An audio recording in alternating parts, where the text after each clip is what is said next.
Ladies, gentlemen, what's up? First of all, you might think, hey, his voice sounds a bit different. That's true, because my voice is all sorts of messed up at the moment, so I do kind of apologize for that. I get a bit of a cold. Now, since the show must go on, and I'm pretty sure a lot of you are still enjoying the Doomsday Heist, then I'm back with some more community tips. Now, before we start, I want to give a very big one out there before we even get into the tips, because there's a very big warning for those who are trying to do the Chrono Mastermind challenge, because your progress can get reset if you're loading into a public session after finishing a setup or a finale. So always do an invite-only session with your team if you're trying to go for Chrono Mastermind. This way you will avoid the bug and it should be nothing but smooth sailing. Now luckily for me, Zemo actually did a wonderful thing, and he made a gigantic list with every single tip that have already been given and new ones which are submitted in the comments of the last video and also on the Discord. Now before we get into Zemo's list, I want to show off this clip, which is quite risky but also very effective at the same time in the finale of Act 2. Now this is definitely one for people who know how to control the Avenger well. If you don't, you might want to skip this one. It can save you a bunch of time if you do manage to do this, however, because if you are able to actually manage to do this, you will save a bunch of time because you don't have to swim all the way to the beach and then get into the Avenger. So it's definitely worth giving it a shot or two.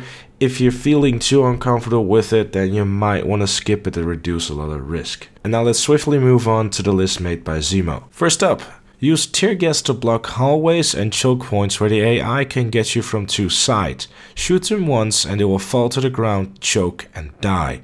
This will minimize the risk of your team getting flanked, especially useful in large open areas with minimal cover and infinite enemy spawns, such as the finale of the third heist. And yes, just like you watching, I was reading this and thinking, tear gas is actually useful?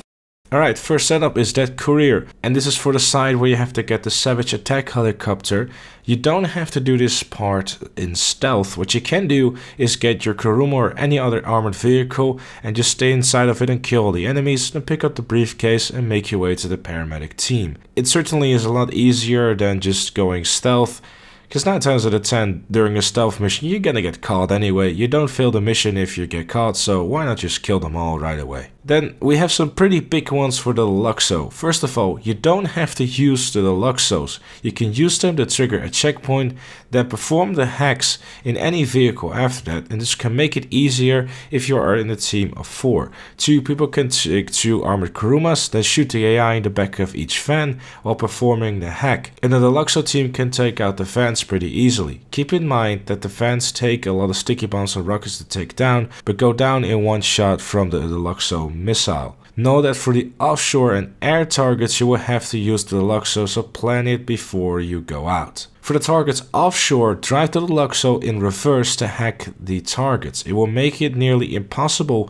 for the AI to shoot you, and it keeps you in close range with the boat as well as the speed is nearly the same. Or what you could do is stay on the driver's side of the boat and the AI will have difficulty shooting you down most of the time.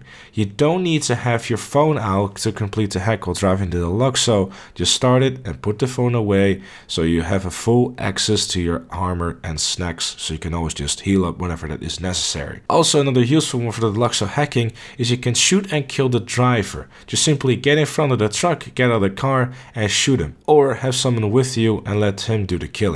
More than likely the most difficult setup in the entirety of the Doomsday Heist, which is of course the Avenger setup, split into 2 teams. One team gets behind the orange tanker for cover and the other goes behind the power box and crates close to the plane for more cover.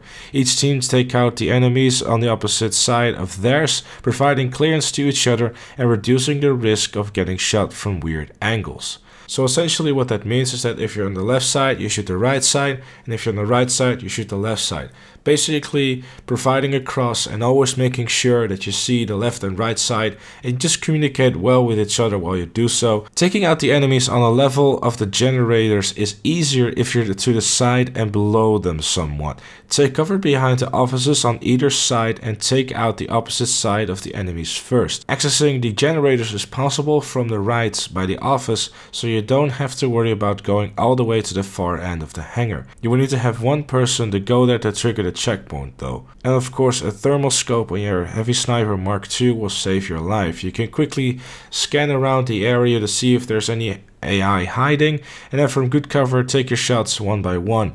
Keep an eye out for those enemies have lines of sight on nearly everything, but they're easy enough to shoot down. Then moving on to the finale of Act 3, move between servers for hacking. Use the upper levels of the control room, there are less enemies there, unless you have to hack a server on that level. Hence making it a quick way to move from server to server without being under fire much from AI aimbots.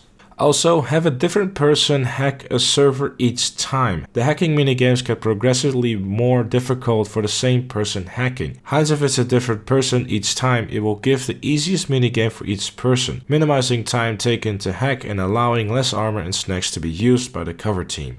This is something that still needs to be confirmed, so if you happen to be doing this heist tonight, well, after watching this video, do let us know in the comment section down below if you can confirm this. And last but most certainly not least is a bit of unlimited money glitch. Everyone get hyped? I'm just kidding there. If you complete Act 3 with the new tank, of which I still cannot pronounce the name, Agent 14 will sell the barrage and give the heist leader $50,000. If you complete the heist using the barrage, he instead will sell the tank and give the host $100,000. These bonuses are paid only to the host after you return to free roam after completing the heist. You will get a text from Agent 14 telling you he sold the vehicle you didn't use. Long story short, if you want to make an additional $50,000, don't use the tank, but actually use the barrage, so you make an additional $50,000 as the host. Which, I mean, it's 50 grand, why not, right? And that's gonna wrap it up for this episode of Community Tips for the Doomsday Heist. I hope you enjoyed. If you want to submit your tips and tricks, then be sure to do that in the comment section down below. Thank you very much, Simo, for this very handy list. I'll leave a link to it in the description down below, so you can read it all for yourself once again, and kind of just fall back on it whenever you need to. And with all that said and done, thank you so very much for watching. Leave a like if you enjoyed, subscribe for more, and I'll see you all later. His fucking voice. I'm an old man. Old man, look at my life. I'm a lot like you.